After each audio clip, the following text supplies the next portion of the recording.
Patriot, vampire, nationalist, mental retard, eugenicist, a scared man. Really? Retard, traitor, vampire, next level.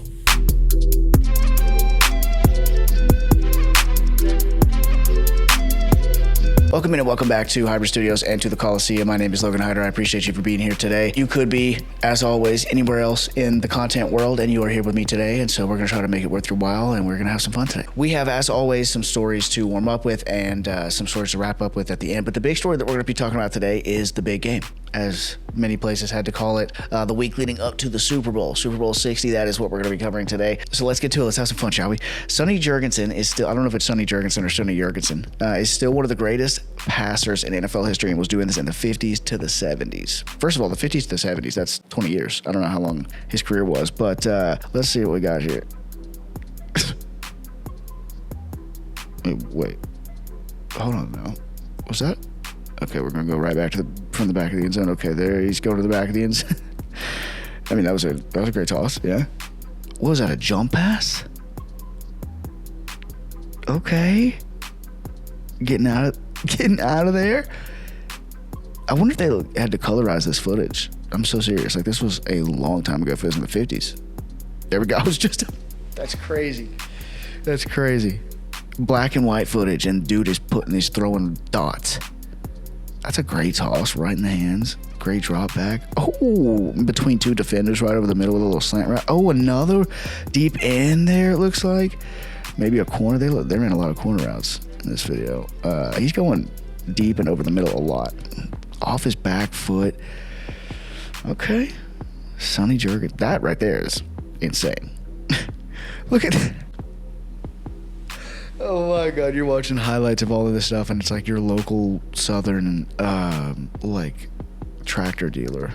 255 touchdowns, 189 interceptions, and an 82.6 passer rating from 1957 to 1974. Thank you, Teron Bays, for the info. I was wondering about that. Unbelievably good. Sonny Mahomes over here. Touching that pass is amazing. He did all that in a more physical league. Jurgensen over Mahomes. That looked a little Mahomey. Bro's the 50s, not 10,000 years ago. I mean, for football, it was, because football, from a football standpoint, football's not been around that long. I mean, football as a sport has literally only been around for like 100 years. So, and people do forget that, but pretty much all sports that you watch, all records that you think about, they really have not been around for that long in the big scope of humanity, and I think that's why, records get broken all the time nowadays. But I do think it's interesting whenever you got records that hold for a really long time, or people like this who hold up over a long period of time. 255 and 189 by today's standards, it's still more touchdowns than picks. 82.6 passer rating in that era as well, where you probably didn't have a whole lot of offense to do it in. That's pretty impressive. That jump pass right there is crazy. And then switching to the get off me, and a little mobile on him too. He made that one dude look ridiculous. Okay, moving on. Topic number 2. Kind of a big-ish topic, to be real. Apparently, these are the new Titans uniforms. Whoopsie daisies. This is also while we're here. Incredibly good move by Patrick Mahomes. The Chiefs restructured QB Patrick Mahomes contract. I literally had no plans to cover this at all. Chiefs restructured QB Patrick Mahomes contract to lower his salary cap number from 78.2 to 34.6, creating $43.56 million in cap space for the upcoming season. This is the 4th straight year that the Chiefs have restructured Mahomes' contract to improve their salary cap situation. The Chiefs, however, are still about $11 million over the cap after this restructure. In the last NFL video, we talked about the Titans cap space, and there was a big chart that had all the different teams on it, and the Chiefs were surprisingly at the bottom, and I even noted it at the time. So that's a huge thing. And by the way, that's something that Tom Brady did, and he learned directly from Tom Brady. I was kind of curious if that was the forethought if there was forethought with Brady in mind regarding the way that Brady used to do that as well, because he would take what they would call hometown discounts for the Patriots all the time so that they could build a team around him, something that's almost never discussed about him. And Patrick Mahomes has done that a lot. Even his contract being $500 million, people hear that and they go $500 million. That's insane. It's over 10 years, so it's like $50 million a year. There are several quarterbacks that are making more money than him on a per year basis that are not better than him. And next year he's not going to be playing for them probably for the majority of the season, if not a good portion of the season based on when he got injured. So they saved that money going into a year where they're not going to have him anyway. I don't know. It's just a very, very smart and wise. Like, it's a wise football move for Mahomes to allow the Chiefs to build a team around him. He doesn't need that extra money, and he's going to get it anyway. Prioritizing legacy and greatness in that way is pretty cool. So Patrick Mahomes restructuring news. Didn't mean to get to that. Literally just clicked on the wrong thing there. But these are supposedly the Titans' new uniform. This one in particular is what got leaked as possibly being accurate. This one is different. Now that I'm looking at it, you got the logo right there as well. But what we do know for sure is that this is the new logo. We know that for sure. Upgrade. Fuck, go back. Yeah, so we know that it is the logo because I don't know what they have. Yeah, Fanatics, which is my personal sports book of choice. Fanatics Sportsbook is my personal sports book of choice. But they are also and primarily a retail dealership of like merch and stuff. So let's see over here. The Titans' new logo has been leaked and confirmed as the rebrand for the 2026 season. The Titans will be releasing. Let's look at something. The Titans will be releasing the full uniform in the near future, but the helmets have already been unveiled. Oh, they have. So that is real. I knew that the logo is real. I didn't actually know that the helmet was for sure. Those are pretty sick. One of the biggest changes for the Titans, one of the biggest changes the Titans are making with their big 2026 redesign is moving away from the theme of Greek mythology. This means no more sword imagery on the shoulder pads or the stripe down the middle of the helmet, for example. This brand overhaul centers around an even stronger embrace of the Titans' blue primary color than before, reminiscent of the Love You Blue Oilers era. Their new uniforms will reflect this, per sources. Titans blue, Tennessee's light blue will be the primary color of the new home jerseys. The away jerseys will be white. The Titans are also expected to lean harder into red accents. The Tennessee Teslas. Oh, that's rough. That's interesting. I actually hadn't read the post. I was literally at Valentine's Day lunch, whenever I saw this break. I actually forgot to even save it. The unis, the helmets look pretty. I like the red around the face mask a lot. I'm a little bit unclear because they keep showing it from the side. Because there's clearly a stripe, but there's not a stripe down the middle, they were saying. So obviously I'm going to wait to see the whole thing to make a full judgment on it. The uniforms that I showed you before, the white ones, let's go pull that back up.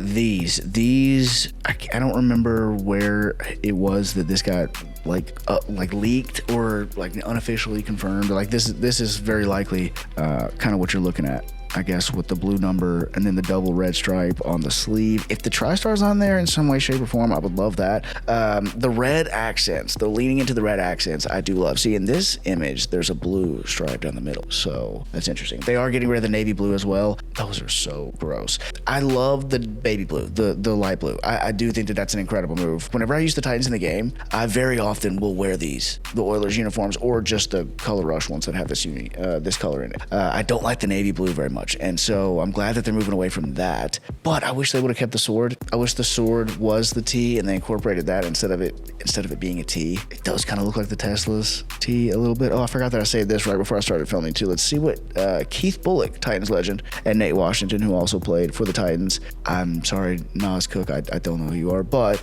two Titans, one Titans legend and two former Titans players at least. Let's see what they have to say. His new logo. Apparently it's a whole new rebrand coming out. So first off, what are your thoughts? I don't know if y'all seen the new logo, but what are y'all thoughts on that? Me personally, I couldn't stand the latest Titans uniforms they had. When you were playing Keith and Nate, I loved them. But hey, the ones they had now, I'm happy for. I would say that as well. Like, just in general, I am not a fan of our current uniforms a ton. They're okay. And for like a refresh and a rebranding at the time, like a modernization of what we were wearing at the time, I didn't hate them, but I wanted to wear those light blue ones. Like, I didn't love the navy blue with the silver and that as much. I would agree with that for sure. Rebrand, but I'm mad that they're losing the flame, to the logo. But what are y'all thoughts on that? Yeah, I don't really understand the whole, like I said, moving away from the Greek mythology thing. I think that's something that would make us really, really unique and interesting. Just like it was whenever the Titan Stadium was called the Coliseum. It's pretty cool. If I do say so myself. Well, they're getting a whole new stadium, so it makes sense that they have a rebrand of the jerseys. Yeah. I like the flame.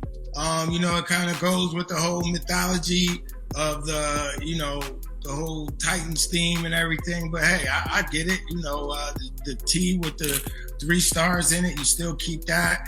You get back to the traditional Houston Oilers colors, make those people down in Houston even more tight. Why the hell is there a fucking AJ Brown jersey? It's an interesting choice. Yes. Hey, look, damn the New Jerseys, man. They need to play good. How about that? You know what I'm saying? Yeah, I love the New Jersey. I love the idea of the New Jerseys because we haven't seen them yet, right? It's just assumption at this point. But I love the idea of the New Jerseys. I think it's time for another switch up. You know, I think they kind of had their switch up throughout our tenure. I loved wearing the throwbacks when we had the opportunities, even with the helmets. Those are still my favorite colors and schemes that we wore when I was with the Titans. But I think, like Bull said, you know, coming with the new stadium, I think they're overdue for a new look and a whole rebrand. Hopefully they come out and look totally different and are successful this season. Yeah, I think that it is just about time to refresh everything for sure. It's definitely not a rumor, though. They definitely are having new uniforms. They definitely are going to have new jerseys for sure. And again, yes, it does go back to the whole stadium thing. We've been talking about that, you know, in the episodes recently when it comes to Robert Saleh and Cam Ward and just kind of the new push into the future in this next chapter of Tennessee Titans football. That really has a lot to do with everything. The stadium does. I mean, when you put $2 billion into something, it's going to have a lot to do with every decision that you make, including the timing of when you rebrand your team. The whole thing with Houston, like Houston's going to be mad about it because the Oilers used to wear those type of uniforms, the light blue uniforms. Who the hell cares what Houston thinks? They have a football team. Like, what is their problem? We are the Oilers. We just moved cities. So, like, now it's the Tennessee Titans, but it was the Houston Oilers. It's the same organization. Unfortunately, see our ownership. If you need to, you know, confirm that. I would love if it wasn't. So the Titans having the colors similar to what the Oilers wore, you know, I think that when we wear the Oilers uniforms, we have full right to do that. And I love when they do it when they play the Texans. I wish they would do it in Houston. We'll just have to see what it is whenever those come out. But overall, I like the idea of it. I think the logo could have been better, personally. And looky here, the Patriots and the Seahawks. Interesting choice. Almost like there's a puzzle that we're putting together here as we prep these videos. Former Seattle running back Robert Turbin revealed what the locker room was like after Pete Carroll called a pass from the 1-yard line that led to the game-losing interception. As we move into the Patriots and Seahawks game itself this year, Super Bowl 60, this is something that came up a ton, obviously. The play that they're referring to, of course, being the second down that Pete Carroll did not run the ball from the 1-yard line with Marshawn Lynch in the backfield. Decides to throw a slant route. Malcolm Butler jumps it, intercepts it, game over. This is a little bit of a look into the locker room, which we never really got, and some of the aftermath of that moment. My buddy's sending me Justin Herbert reels right now. Fuck off, Jose. Okay, yeah, anyways, let's see what we got. In the locker room, Dame. We could have a 30 for 30 just on the locker room after the game itself. I remember Sherm screaming at the top of his lungs. You took that from us. And he was talking directly to Pete Carroll. Directly to him. It was like we were watching a reality show where they're doing it on purpose. This was actually real. You took that from us. Directly at Pete Carroll, screaming at the top of his lungs. Marshawn is laughing in people's faces. That's his defense mechanism, to laugh things off. I mean, he's going around and he's right in your face. Pete, what y'all mad for? Like that, those are the things that he would say. Like the locker room was insane. I'm just trying to imagine Richard Sherman screaming while you got Marshawn Lynch in the background, fucking doing a Joker laugh. Oh, and you know they say, which does lead us nicely into what we're going to talk about today. They say that they never recovered from that. After that, they were literally like this close to winning back-to-back Super Bowls, beating the Patriots here. And they would have been on the brink of a dynasty with a dominant all-time defense, a young Russell Wilson at the helm as well, Pete Carroll, obviously. And one play call changed all of that. And they were never the same. That was kind of what everybody always said. And when you think about that kind of picture that he's painting, it is not hard to see why. So yes, as I said, that leads us nicely into the victorious Seattle Seahawks, who defeated the Patriots by an oddly, eerily similar score to one that I heard somewhere else at some point. I just can't remember who it was or where it was. To pick the game itself just in a vacuum for the channel, to have a pick out there, I'm gonna go Seahawks by 13, and it's closer than that. Double-digit win for the Seahawks, but maybe like a late touchdown or something like that kind of pushes the score, the margin a little bit wider. But other than that, a pretty close game. Yeah, we'll go 13 points, and we'll go 30-17. I really actually wasn't that accurate as far as how the game would go for the biggest portion of the game. My basic and overall point was that it would be pretty close up until the end, and then there would be like a pick six or something like that. I did almost get the score correct, but the Seahawks blew them off the field. Absolutely blew them off the field. I don't know if the Patriots were indeed schedule merchants. I still don't go back on what I said about their schedule and their playoff run as well. I really do think that was overblown and not necessarily the issue here. I just think that the Seahawks were way better, just way better. And what they were, for sure, another thing that we got right whenever we were talking about this, is that the Patriots were just a little bit early, in my opinion. I just think that they were. Drake May was not ready. We're going to talk about that at length today, the different reasons why that is the case. And then you also got Mike Macdonald, who is, again, as we talked about last time, the Sean McVay of defense. And ultimately, which does tend to happen sometimes, the AFC or NFC championships are really kind of the Super Bowl as far as competitively on the field. Like the game itself in the Super Bowl makes it clear that in this case the Rams and the Seahawks were the two best teams ultimately. So the Seahawks still had to go out there and win the game, don't get me wrong, but I think that it's pretty obvious that those were the two best teams, and that whenever they played for the NFC championship, that was ultimately to decide who would be hoisting the Lombardi at the end of the day. So we have three meme dumps here that I'm just going to ride through really quickly. And we'll just see what ends up in the video. Patriots offensive lineman watching Drake May get destroyed every snap. Kenneth Walker putting the team on his back in the biggest game of his life. Kenneth Walker, MVP. Shout out to Kenneth Walker. What a strange personality. Or like... Damn, golly. Let's settle down. We're getting a little loose now, aren't we? Just in time. His personality is not weird or strange or whatever I just said. He's just like, did you expect him to sound like that in his interviews afterwards? I don't think that I have a single clip of him talking at any point, but his voice is like, I had to find something because it shocked me. I almost fell down on the floor. I mean, you just watched him for like 3 hours in the biggest football game that there is against the Patriots defense, who is the second, by the way, as I said, coming into the game. Should not be discounted. The Seahawks allowed 17.1, which made them first as far as the defensive points per game goes. The Patriots were 17.3 and number 2. So Kenneth Walker's game deserved to have the MVP, although there is one guy who might have a case for it other than him that we'll talk about later. But you just watch Kenneth Walker run all over the Patriots for 3 hours, and then he steps to the podium to take his MVP, and he's like the shyest dude. It was actually kind of endearing. It's like, oh, he's just like a regular guy. First and foremost, I want to thank God for this, blessing to be here. Also, I want to thank my brothers. This don't happen without them. Historic Super Bowl Seahawks defense. 7 points allowed, 7 sacks, most in Super Bowl history, and 3 takeaways. Yeah, I mean, you get 7 sacks and you get 3 takeaways, you're probably going to allow 7 points. But absolutely ridiculous defensive performance. They're called the dark side. They're top 10 off that alone. What are you ranking the Seahawks defense? Yeah, the dark side is a absolutely insane nickname for a defense. And the Seahawks now have 2, not only just 2 all-time defenses, but 2 all-time names for defense as well. The Legion of Boom and the Dark Side. That is, listen, I would love one side of the ball to have a nickname for the Titans, just for any reason, really. I'll take a bad nickname. At least somebody will know us for something. Now we're getting into the flow of things. Hello, we are gonna slime you out. Sincerely, the Seahawks. Let's see, what do we got? Here he is. Seahawks kicker Jason Myers has set a new record for the most points scored in a single season in NFL history, including the playoffs, surpassing LaDainian Tomlinson's 198 points in 2006. Did you know?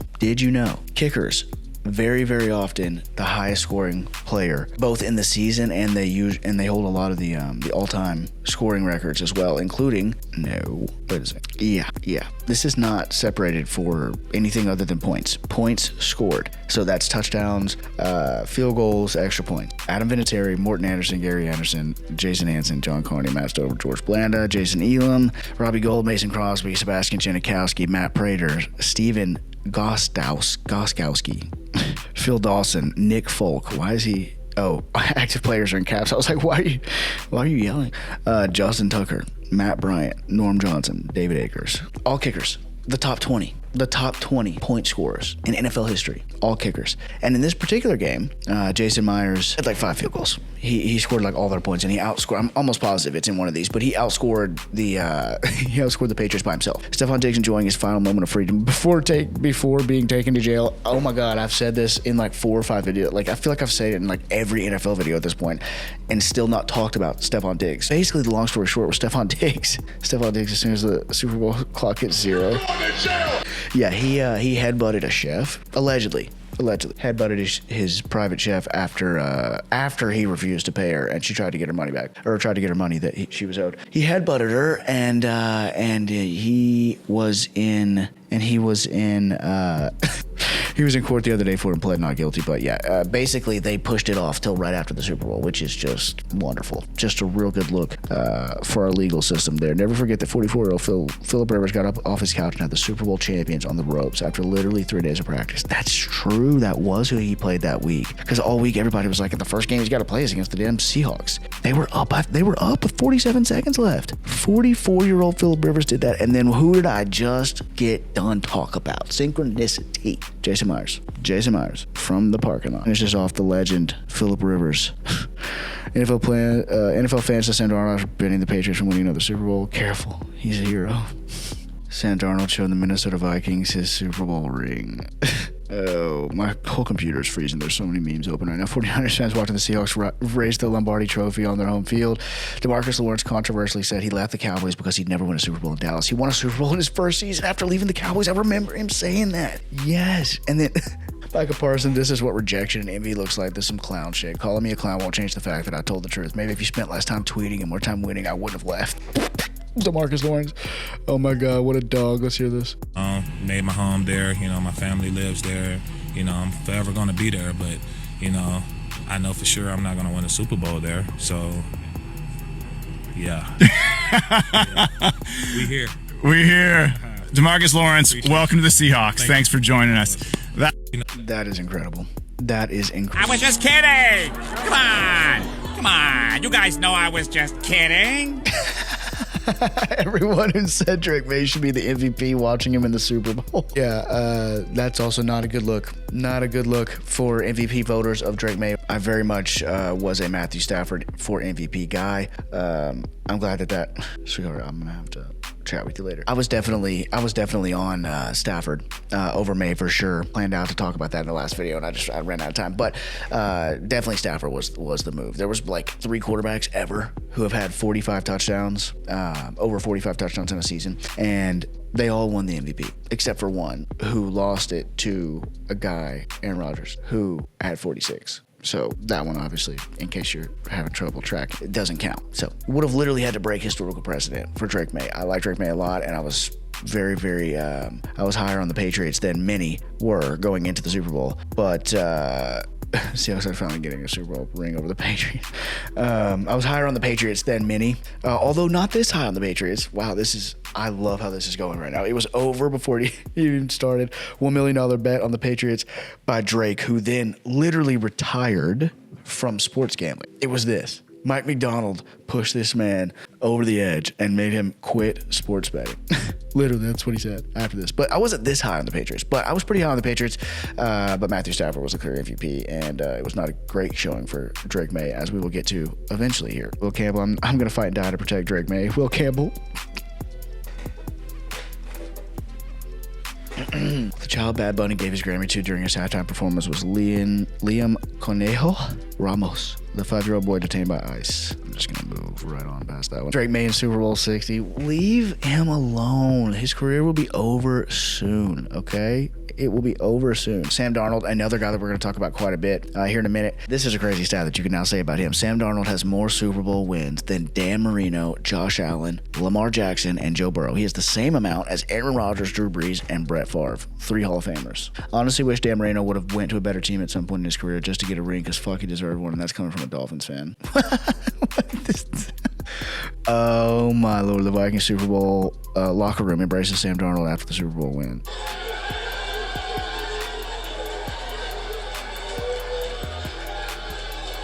That's their home locker. Oh, locker. Wait. Oh, wait. I'm the dum-dum. This is from last year. I'm so dumb. This is the famous video from last year after he had gone off, and they like celebrated him like this, and then eventually chose to get rid of him anyways, which is not the players that chose to get rid of him, to be fair, but that's brutal. I was like, wait, that's their home locker? He doesn't play for the Vikings anymore, silly. He just won what we're literally talking about him winning the Super Bowl. I'm gonna get the back joints. And deep breath. Okay, deep breath and spine. Deep breaths and the ribs. Okay, deep breaths for the jawline. Deep breath in, deep breath in. Ready, deep breath in and... Matthew Stafford fans watching Drake May in the Super Bowl. Yeah, I was telling my buddy about this. I think we have Will Campbell later on in the episode. But cut the kid some slack. He's a rookie. But I did mention this to my buddy. All they got to do is get to the quarterback. One thing we live by in the O-line room, a D lineman get 1 sack a game, and that's the only thing he can do. 12 games, he'll be a top 5 pick. You give up 1 sack a game for 12 games, you're gonna work at Amazon. Nothing wrong with that, but whenever we're here, this is what we're striving for. He's a dog, and that is the right mentality at the end of the day. For the record, he's getting absolutely clowned. Christ almighty, what is happening here? What? Oh, guess who's going to jail? Yeah, fuck. Boomer's trying to fix the language setting on their television during the halftime show. This Christian McCaffrey slander is going platinum, the first bad game he has next season. Yeah, that was a really weird commercial. And the commercial sucked in general. Bad Bunny traveled 124.4 yards with the football during his halftime show per Next Gen Stats. The Patriots rushed for 79 total yards in the actual game. That's rough. Too many goats in one photo. Cropping out hurts. It's killing me. Yeah, he right there. Can't barely see him, but well, to be fair, I mean, he should be cropped out of something that's if it says that. These commercials so ass, man. Bring back Puppy Monkey Baby, dude. I still say this all the time. Puppy Monkey Baby, Puppy Monkey Baby. Starkey Monkey Baby. Yeah. That's a remix for you. That's the one that I sing to my dog. Last thing you see before paying for a $35 burger and $15 truffle fry. Oh Lord, Will Campbell. Yeah, we talked about that already. JJ McCarthy, come on guys, with the same memes over and over again. John Schneider, we talked about him last time. Oh, that's fucking good. Oh, that's fucking good. That is quality. That Drake, not the MVP made when he isn't playing a bottom 10 team. You already talked about that one. There we go. That's the one I was looking for earlier. Final score, Seahawks kicker. First of all, his name is Jason Myers. What in the... Why? This poor man can't even get his name put on a meme correctly. That's crazy. Having the team you leave immediately win the Super Bowl and the team you join immediately have the number 1 overall pick while getting the same coach fired in back-to-back years is a feat only Geno Smith could accomplish. Wait a second. That's true. He got Pete Carroll fired here and here. And wow, every bit of that's true. That's unfucking believable. That is unbelievable. Yeah, sex is cool, but have you ever watched the New England Patriots get embarrassed in front of 125 million people in a Super Bowl? Older Patriots fans, knowing all they had to do was record the Seahawks practices, steal their signals, deflate the footballs, and pay off a few refs, and the Super Bowl would have been theirs. Kids in Uganda seeing the Patriots finally get revenge on the Seahawks after losing Super Bowl 49 on a game-winning touchdown pass from Russell Wilson. Yeah, that's a very oddly specific caption on that. A Patriots fan already got a 7X Super Bowl champs tattoo. No, he didn't. This is not real. There's no way. Oh, it's, yeah. Drake May Super Bowl 60 highlights.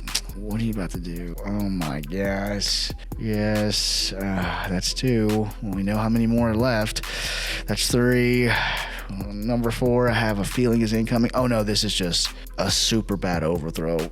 Oh, he just looked really, really, really just all over the place, erratic, just not comfortable at all. Didn't know where to go with the ball. When he did go to the right places, he was overthrowing, underthrowing, and the overthrows were bad. And then he got sacked 7 times. That's terrible. Triple coverage. That could have been picked as well. That would have been 4 takeaways. I feel like there was another one that got dropped. Maybe it should have. And then we have Chris Collinsworth, of all people, talking about that one later. And then that last one as well, he floating back. Get rid of the ball, Drake. Get rid of the ball. Turns into that late pick 6 that I had predicted. Just wasn't a close game at the time. Most humiliating Super Bowl for a dude named Drake since last year. Shut the fuck up. Drake May when he can't play against a team with a top 10 pick. Oh my God, that's terrible that someone recorded their dog doing that. That wasn't even the first Super Bowl Drake May lost in Levi's Stadium. No.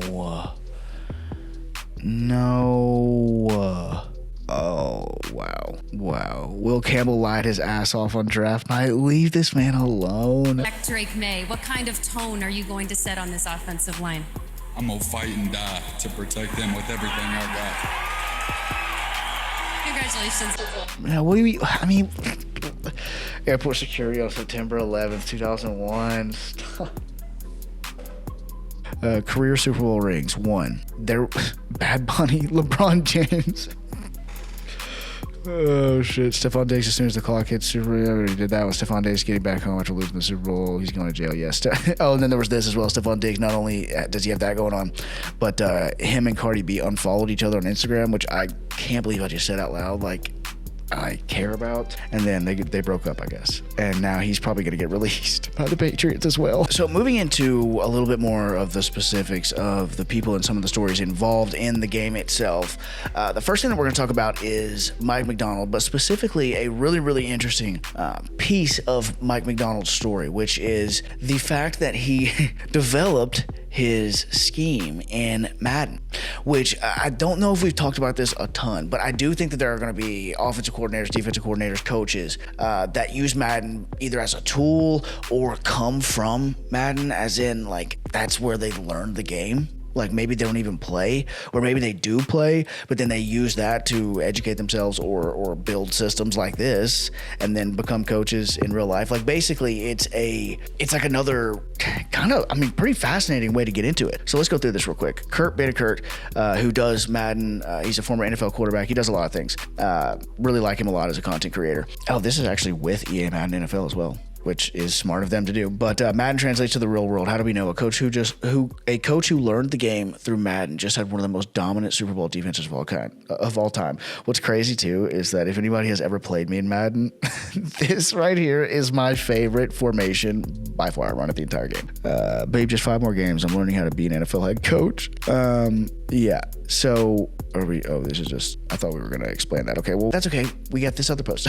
Younger NFL coaches aren't magically better at clock management. They grew up running 2-minute drills on Madden, literally thousands of reps. Well, because of Madden. While an older coach like Sean Payton gets ripped apart because of his poor game management, so much so that he had to throw his friend under the bus, younger coaches that grew up playing Madden are thriving because of the hundreds of Madden games they played where they were put into all sorts of game management situations. Even you. Maybe I should have also clarified as to why, or if I do agree with that. I absolutely do agree that younger coaches who grew up playing Madden are going to be better schematically and better at certain things. And I do think that those reps count. This is a very interesting conversation about this. VR, video games, these kind of things. Jaden Daniels, I think we talked about this in an episode, famously uses VR and wanted the team that drafted him to allow him to train in that way because it helps him so much because he is, and I'm pretty sure this is accurate. If I remember correctly, he also had his game speed turned up like 1.5 times, right? So he is getting mental reps in an even faster like variation of what he's going to have to do later on. That has to help on some level. Yes, these clock management situations, it has to help. It has to help. I remember one time saying this to a friend who wanted to punch me because I went shooting with him and I outshot him, and I was non-sarcastically saying, I think because of the amount of time that I play Call of Duty using a sniper rifle specifically, because that was my weapon of choice, and that there's a whole community around quickscoping, and if you know, you know, but I spent so much time looking down a scope that I think that it prepared me for the Kentucky windage that you get in a real rifle. Obviously it didn't prepare me for the weight and that kind of thing, but I've actually had that happen at another point where I had a friend who was in the Army at the time, and we went to a shooting range with him and his brother. I actually have a vlog of it that I may post when I start posting my old vlogs that I had before. But we went to the shooting range, and my friend, actively in the military, a very, very good shot, and I tied whenever we went into that range multiple times across multiple different variations of shot. And I have almost no experience. I could be a total natural at that one specific skill, but I really do think the reps of seeing, you know, what I ultimately saw through my eyeballs in real life in those moments, I do think that helped. Call me crazy, comment below if you think that I'm insane for saying that, certainly, but I do think that it does help. The mental reps, absolutely. Sorry, let me just go ahead and restart this video real quick.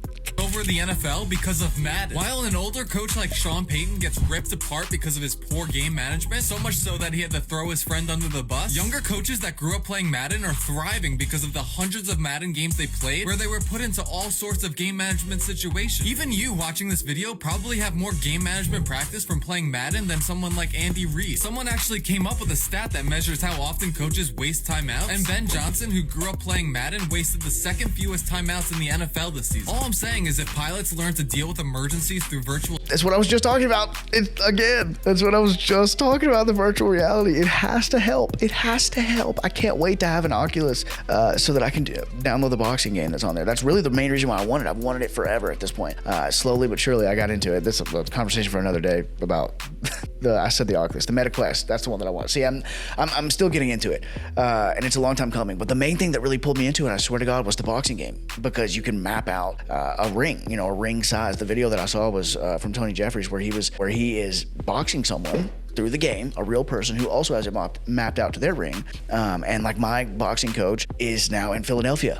And I would love to see if that worked in that way, because I think that it's invaluable, absolutely invaluable. Not to mention how much of boxing is mental and stamina and the things that you could work on through virtual reality without taking actual punishment. It seems absolutely incredible, similar to something like this pilot situation where you don't actually have to risk a multi-billion-dollar plane or your life to get better at a skill that is ultimately mechanical in the way that you use your hands, but a lot of mental. Speaking of Mike Macdonald, this is him right after the Super Bowl, and then we're going to play this video of him and his wife as well. Let's see.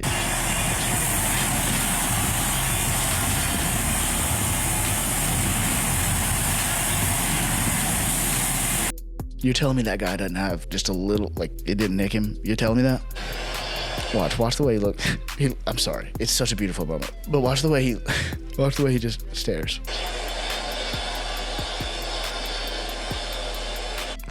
Okay, I'm done, I swear. And then here's him and his wife. She started with, so how was your day? Like, you can't believe it, you know? So awesome. It's surreal. You did it. I love you. I'm so proud of you. We did it. We did. We did it. We did. We did it. We did it. And you know what? We did not care. We did not care. These junkies. What do you think, buddy?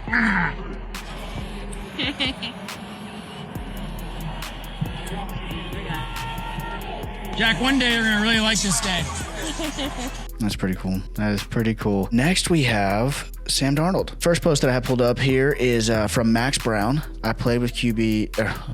I played QB with Sam Darnold in college. His perspective is his secret weapon. Very, very interesting. I'm not going to read through all of this because it's pretty long now that I'm looking at it. I actually didn't know it was like the entire article. Shout out Max Brown though, because he is also a content creator now. He has a lot of really interesting stuff. Okay, so let's read this page. Sam had an ease and humble confidence about him without even saying a word. In college, he was a real gunslinger. I played with a lot of quarterbacks who had confidence, but Sam's speciality was that he almost didn't process the downside of a mistake. He was almost like, if I make a mistake, all good. He never let it impact his next throw. Also never sensed that he got into any of the political games that a lot of us played in our heads. How many reps did this guy get? Oh, he got that play call. I wish they called that one for me. What was his completion percentage in this QB battle? A lot of times quarterbacks are too insecure to ask questions to the other quarterbacks. They don't want it to be perceived as a weakness that they don't know something. There was none of that with Sam. He asked me questions. What's the coverage here? How are you reading this? Ahead of the 2016 season, Sam and I battled for the starting job. To the outside world, it's very much a me versus Sam thing. Between us on a personal level outside of football, it never felt that way. We always understood the deal. When Sam got the news that I won the starting quarterback job before the season, his temperament didn't change at all. The very next day, you would have never known. I still felt that ease from him. I admired that too. I got benched for Sam after the third game of the season. A couple weeks went by and Sam settled into his role as the next USC quarterback. Sam and I ran within the same friend circle within the team. My condo had the parties after the games, and one night we had a couple of beverages in our system. I was on a little mezzanine, and I'll never forget that he gave me a bro hug and told me, I appreciate the way you've handled this. Just know that I think you got screwed too. I don't share that story because I got screwed or want your pity. That's not my point. I share it because a decade later, I still appreciate that moment. People ask me sometimes, if you could do one thing over again in your career, what would you do? My answer oftentimes is, I wish I had more fun playing football.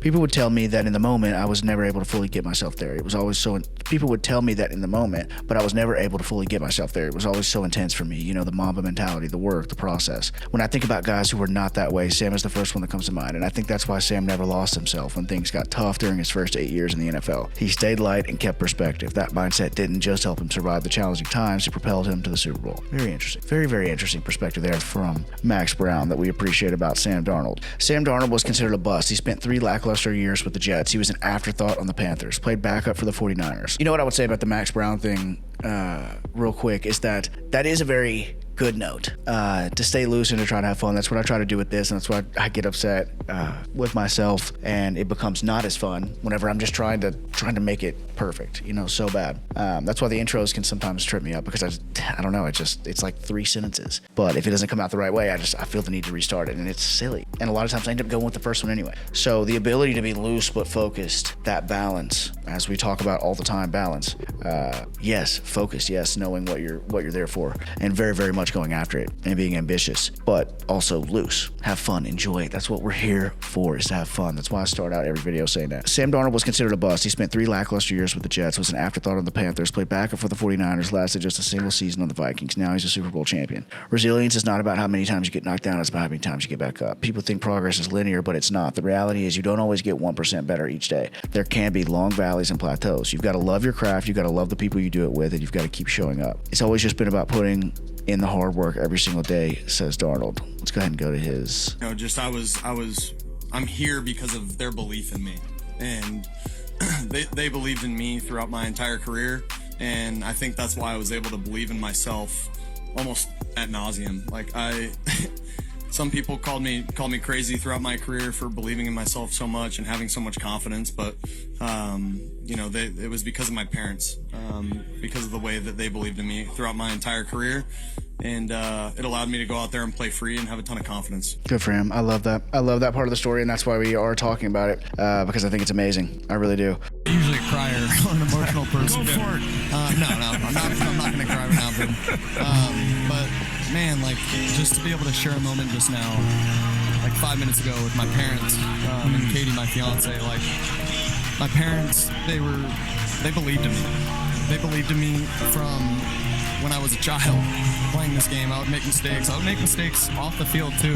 They know it, and they would teach me lessons and all these things throughout life, and they just believed in me, throughout my entire career. And I credit them to why I'm still here, why I'm still chasing this dream, because they always believed in me, and it allowed me to believe in myself.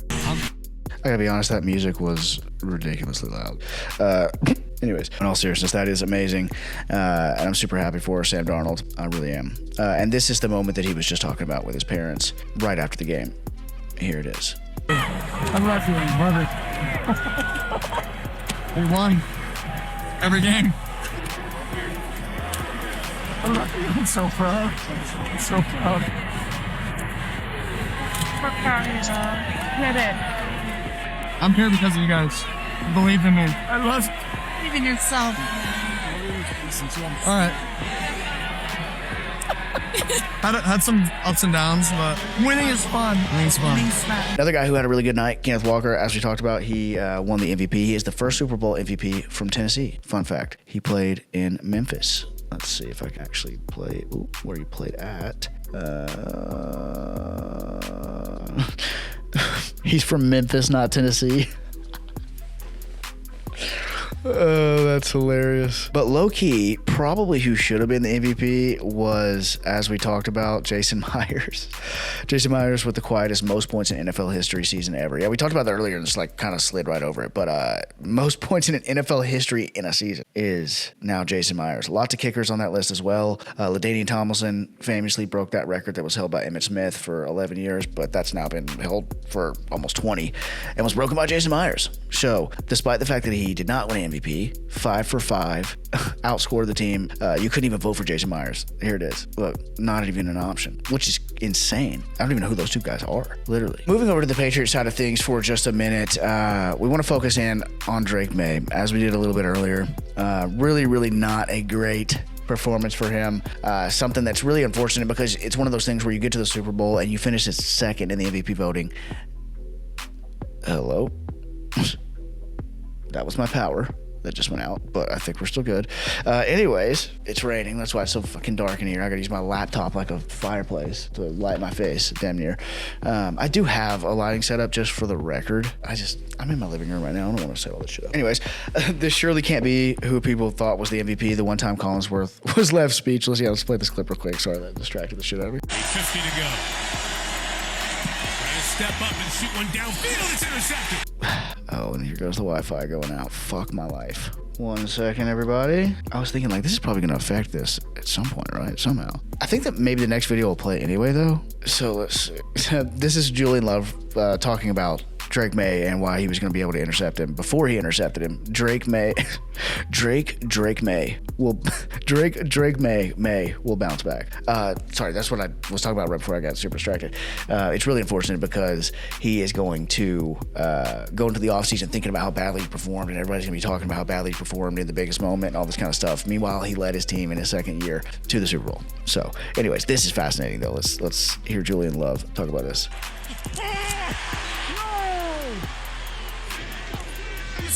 Yeah. That's all right, though. I'm going to stay patient.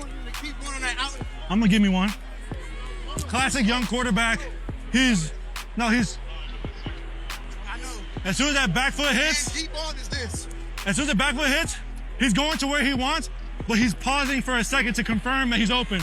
He's not blindly doing like Stafford. There's like a little hitch there. Okay. You can jump that. May from the shotgun. 2nd down and 3. Steps up in the pocket, gonna let one fly down the seam. And boom, there it is. So basically, if you look at, I don't think that they're gonna show the all 22, the over the top cam. Maybe they will, but when he goes to throw that, you look at it and it's like, where the hell are you even going with the ball? In what scenario? You knew yours was coming. I'm telling you. How about a little pick in the soupy? Come on. How about a little pick in the soupy? Oh my God, was that Darnold? Of course it was. How about a little pick in the soupy? Little pick in the soupy for you. That's crazy. But no, anyways, so who he's throwing to is coming over across the middle. And there was a guy with him, but hypothetically, if he would have put it up and out in front of him, it's possible that it could have been completed maybe. It's still a bad throw, bad decision, bad execution, everything. However, what's made really, really bad about that is when you're coming across the field like that, you got to get rid of it. You got to put it way out there. And so with that little hitch that he does to confirm that he's open, it's like instead of trusting the play, knowing the guy's coming across the field and based on the coverage, he's going to be open and putting it there. I mean, and what they're talking about with Stafford is how he'll do the literal no looks. Well, he knows where his guy's going to be, but he also knows that there's likely not a defender there, right? Like he's not just blindly throwing it to him just off feel alone. He's reading the defense saying, oh, that slant is going to be open. Then he's, throwing it over there. So the point being is that Drake May doesn't fully trust either his ability to get it there, but mostly it appears he doesn't trust the fact that they're open before he sees it with his eyes, and there's just a little bit of a delay to make sure before he lets the ball go, and it provides opportunities for you to undercut and jump some of this stuff, which is fascinating to see Julian Love make that call in real time. And I saw somebody else talking about that too, about him making that call in real time on the field in the heat of the action. Something that I think is brilliant about that is the fact that you're at safety. You're way back there. There's so much happening in front of you. A lot of times these safeties are reading the quarterback's eyes and this kind of thing, but to pick up on that tell during the game likely is something that he picked up before the game and more so confirmed during the game with some good film preparation. So just overall, really a good look into kind of why the game went the way that it did when it comes to that. Here is noted Patriots fan Bill Simmons on Drake May. It's horrible. I've watched every snap of his career. Well, tell me how you really feel. And that was by far the most frazzled and terrible he's ever been in a game that I've watched. Collinsworth, they were doing a good job of pointing out, like, he was missing open guys. The defense was really good. The defense, there were still spots and there were guys open and there were plays to make, and he just didn't make the plays over and over again. And at some point it was like that the punter's coming out for the 7th, 8th time, and it was usually because he missed a throw or he didn't see a blitz coming from the right side, or we couldn't block for him, or all three of those things at the same time. It was just really bad. It seemed like they sped the game up on him with the pressure that they had. And I think he knew the left side of the line, which couldn't really block all year. I mean, I was saying all year, how are we going to make the Super Bowl when we can't block? But they figured it out. They patched it together. The accumulation of those 4 games, or something about maybe the stage, easily the most frazzled he's been. The one that's really going to have legs is whether Drake was hurt. I think that's going to, because we never find out until after what was wrong with people. And this was a guy who he completed like 73% of his passes. He was one of the most accurate regular season passers in the history of professional. He hurt his shoulder at the end of the Broncos game. But I mean, they said he was okay, but of course they're going to say that. You know, I like to subscribe to the notion and the school of thought that if you're out there, you're 100%, or you might as well be. And if you're not 100%, or if you are so injured or hurt that you can't perform and you're hurting your team, then you got to get off the field. So it's like either that's true and I don't care, or it's not true. From football. And then in the playoffs was not accurate. So what happened?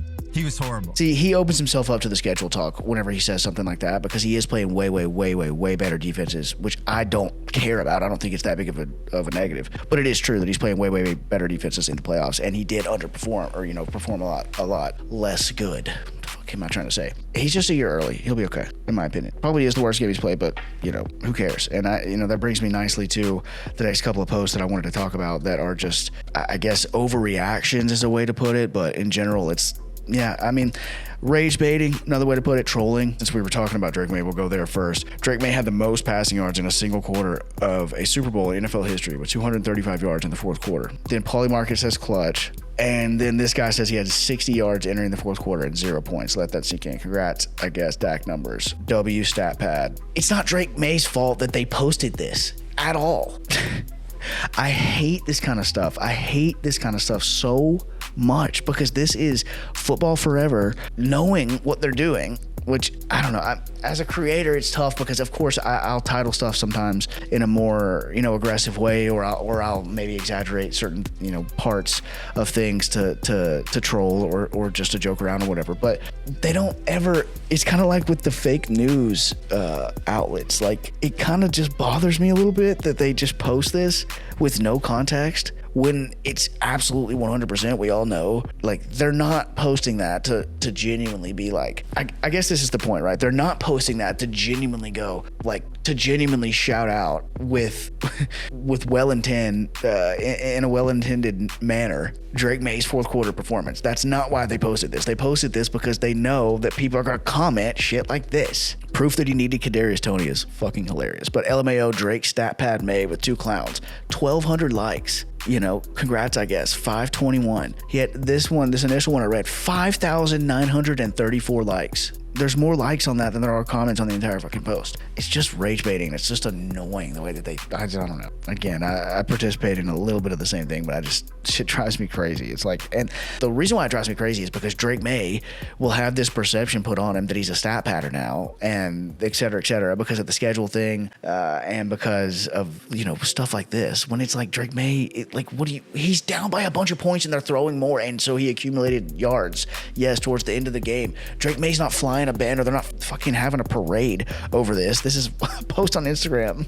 Like, and people will be like, well, hate Drake May over this. It's insane.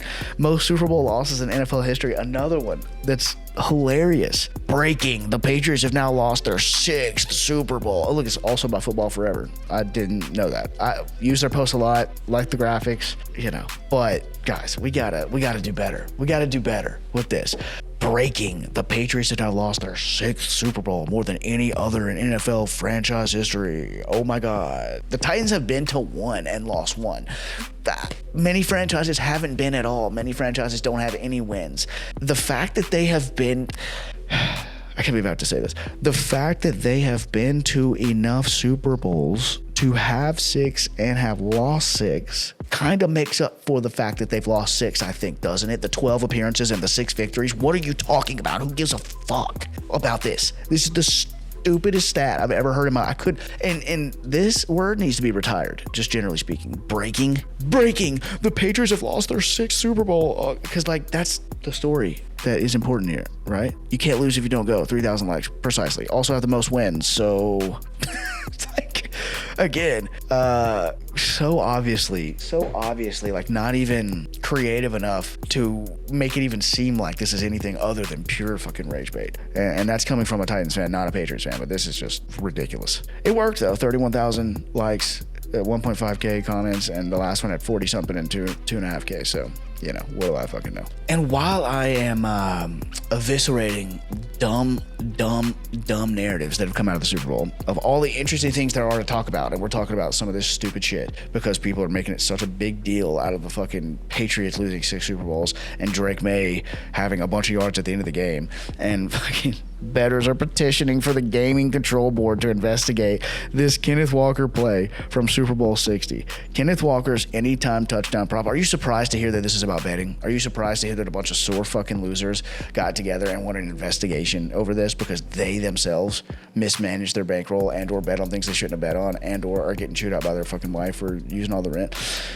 Kenneth Walker's, and then look, 76,000 fucking likes. And also all these pages use the exact same format as well. I'm not gonna lie to you. Is that like the big letters in the back with the dark background and then the singular picture in the front and then kind of like the little double thing there? It's identical to every single page like this. Look, every single page like this uses that format. But again, I guess maybe I should be doing it. Fuck do I know? Just seems like maybe we could get our own visuals there, boys. But anyways, Kenneth Walker's anytime touchdown prop was reportedly one of the most heavily bet scoring props on the board, with over $10 million riding on it, which is not surprising. He's basically the only running back they were going to use, and that's how it turned out. On top of that, nearly 70% of the money was on the over 45.5 for the game's total. Late in the fourth quarter, Walker broke loose for a 49-yard touchdown that would have cashed his anytime touchdown prop and pushed the game total over. Instead, the play was called back for holding, and some are claiming the flag came in before the hold even occurred. The reversal erased what could have been tens of millions of dollars in payouts and flipped the total, instantly fueling conspiracies and calls for greater officiating transparency on the biggest stage. What's really crazy about these 76,000 likes and this entire post and all this nonsense is that's a fucking hold.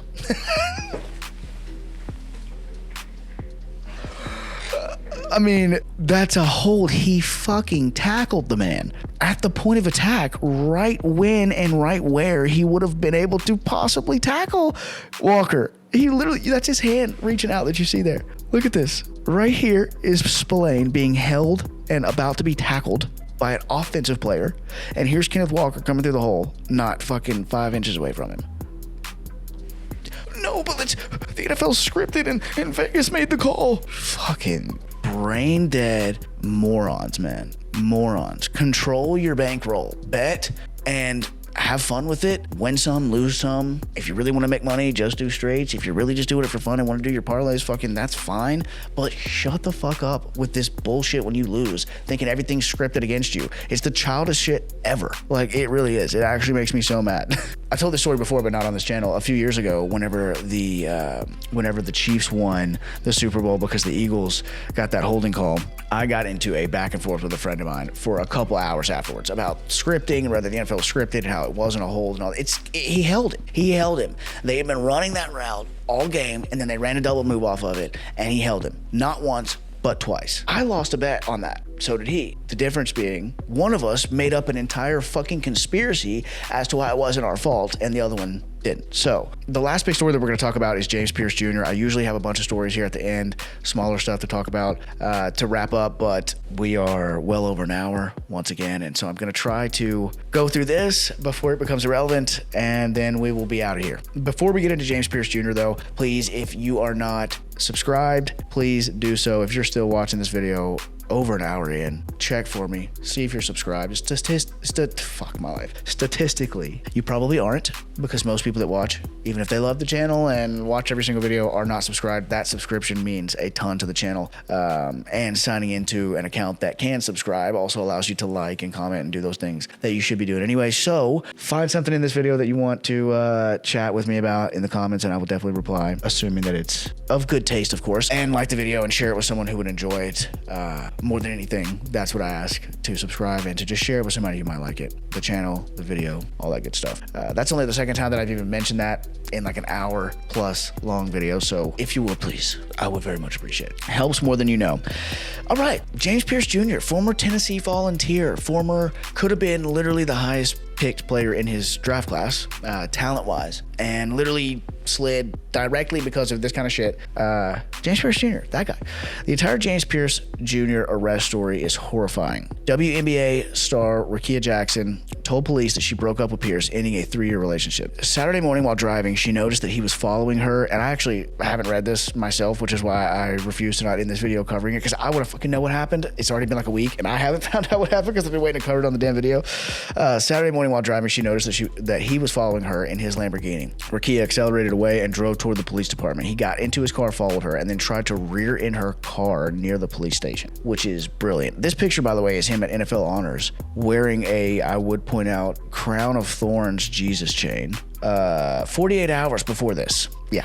Rakia accelerated. Oh, we already did that. When she tried to back out, so he got into his car, followed her at the police station, tried to rear end her car. When she tried to back out, he collided head on with her car, and police arrived and ordered Pearce to the ground with a gun drawn. James Pearce Jr. was released on bond in Miami-Dade. Pearce Jr. is currently facing 5 felony charges. He allegedly crashed his car into his girlfriend's to stop her going to the police and ran over a police officer. Man. I just what are you doing, brother? Faces a minimum of 5 years in prison if he's convicted of one of the charges against him. Wait. Okay, hold on. First of all, before we get to this part, that wasn't the full story. Okay, so let's go over here to the right real quick. Rakia James blocked his number. So going back to when she's ending the relationship, Rakia blocked James's number so he couldn't reach her. Instead, he used another phone to text her. This Friday, she texted him to leave her alone and that she wanted nothing to do with him. Then Saturday, while driving, she noticed him following her in the Lamborghini. He allegedly got out of his car, tried to open her door.